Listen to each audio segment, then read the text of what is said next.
As international NGOs operating in Rakhine State, Myanmar, we are concerned about the announcement made last week by the governments of Bangladesh and Myanmar to commence returns of refugees from Bangladesh to Myanmar within 2 months. We commend the commitment of the governments of Myanmar and Bangladesh to facilitate this process in line with international standards, and we uphold the fundamental right of refugees to voluntarily return to their place of origin. However, we urge that the rights, safety and protection of returnees must be guaranteed before any returns process commences.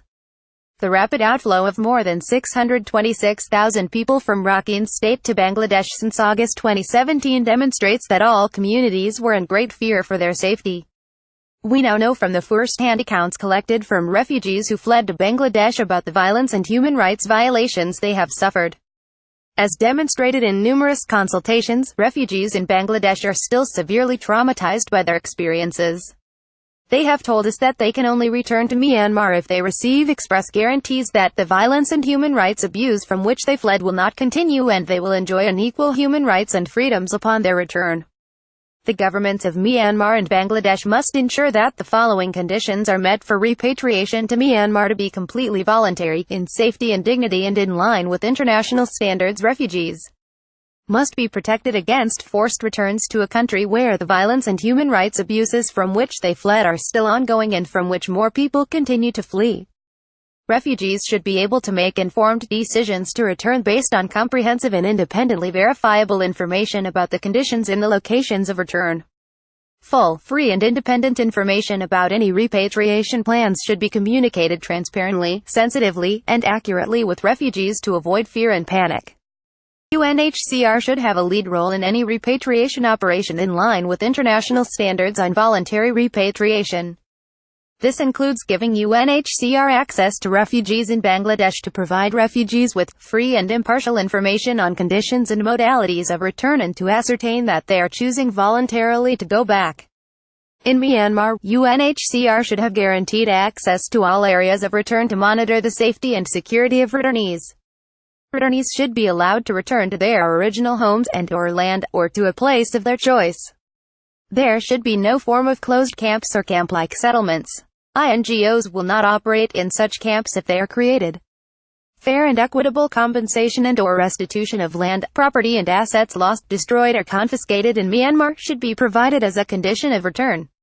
These guarantees must be accompanied by concrete and transparent plans to hold perpetrators to account, including time-bound measures to allow for an independent fact-finding mission into allegations of human rights violations and a judicial process to hold perpetrators to account and instill confidence in the survivors. The and equal rights of returnees must be guaranteed. This includes ensuring and equal rights to freedom of movement, freedom of religion, freedom of expression and association, rights to work and own land and property, education, including higher education, healthcare and other basic services. Humanitarian agencies should be granted unfettered and sustained access to all affected populations to independently assess needs and provide comprehensive assistance and protection to all communities according to their need, and to support the creation of an enabling environment for safe and sustainable return.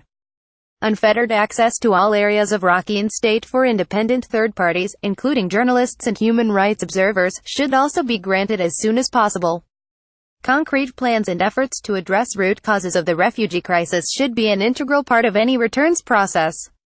The recommendations of the Advisory Commission on Rakhine State report, including those on citizenship, should serve as a blueprint for addressing these root causes.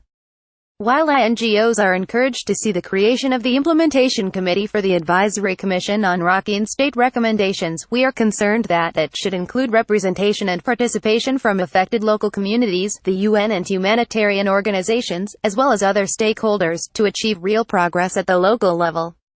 Interlinked with the government's progressive implementation of the Advisory Commission on Rakhine State recommendations on human rights and humanitarian concerns, the international community must also take steps to engage with the government in implementing those recommendations that promote development of Rakhine State for all its people.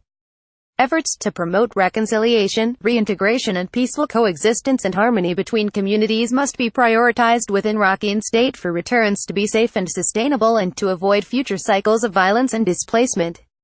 The international community should work closely with Rakhine authorities and civil society organizations to achieve this. As agencies with a significant presence and long history of support to all communities and local government in Rakhine State, Myanmar, we stand ready to support those who wish to return when it is safe and sustainable for them to do so. We are committed to helping all groups who have been impacted by the recent violence to recover and rebuild their lives, and to support all groups who live in Rakhine State to achieve equality, prosperity and peace. Care International, Save the Children Consortium, Dutch NGOs, Solidarites International, Action Contra la Fame, World Vision International, Church for Sweden, Lutheran World Federation, Oxfam, Norwegian Refugee Council, Médecins du Monde, Mercy Corps, Handicap International, People in Need, Action Aid.